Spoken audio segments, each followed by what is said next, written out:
Assalamualaikum warahmatullahi wabarakatuh. Ketemu lagi dengan saya Pak Mukti Prasaja pada mata kuliah Analisis Laporan Keuangan.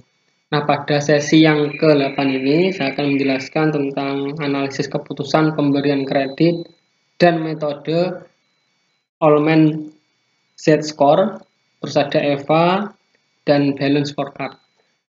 Nah, pada sesi yang ke-8 ini saya akan singkat ya kaitannya dengan materi-materi tadi, karena 3 materi ini sangat detail dan juga harus membutuhkan aktualisasi dan juga membutuhkan pembelajaran yang lebih dalam agar bisa memahami lebih baik. Analisis kredit itu umumnya dibagi menjadi 2, yaitu likuiditas, bagaimana kemampuan perusahaan untuk melunasi atau memenuhi kewajiban yang sifatnya itu lancar atau hutang lancar. Jadi bagaimana sih caranya perusahaan itu menutupi atau melunasi kewajiban-kewajiban yang lancar. Nah, misalkan di sini ada modal kerja, terus piutang. Nah, ini kaitannya dengan pelunasan yang harus dipenuhi secara jangka pendek, kurang dari 1 tahun. Yang berikutnya solvabilitas, yaitu bagaimana kemampuan perusahaan untuk melunasi seluruh kewajibannya.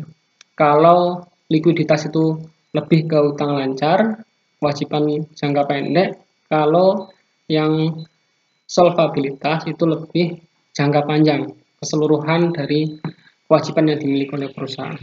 Jadi kaitannya dengan bagaimana evaluasi komposisi asetnya, laba bersih, dan beban bunga.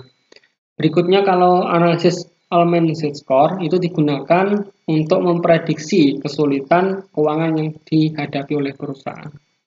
Kalau EVA, Economic Value Added, jadi ini merupakan salah satu instrumen yang digunakan untuk menghitung bagaimana sih estimasi yang sebenarnya yang dicapai oleh perusahaan, kaitannya dengan keuntungan yang diperoleh perusahaan.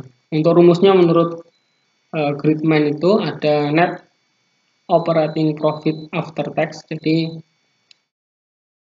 laba operasional setelah pajak dikurangi cost of capital, jadi harga pokok penjualannya.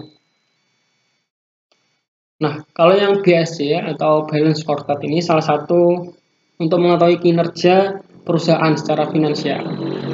Nah, Balance Scorecard ini dibagi menjadi 4 hal. Yang pertama, dilihat dari segi finansialnya, dari segi keuangannya. Yang kedua, dari segi pelanggannya, bagaimana pelanggan ketika membeli barang tersebut komentarnya bagaimana.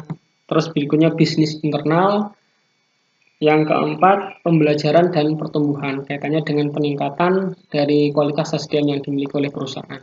Mungkin itu dulu saja yang bisa saya sampaikan, karena ini sesi yang ke-8, sesi yang terakhir. Sebelumnya saya mohon maaf bila ada kesalahan dari saya pribadi, baik secara sengaja ataupun tidak sengaja. Dan semoga nantinya teman-teman tetap semangat dalam perkuliahan di semester berikutnya. Saya akhiri, wassalamualaikum warahmatullahi wabarakatuh.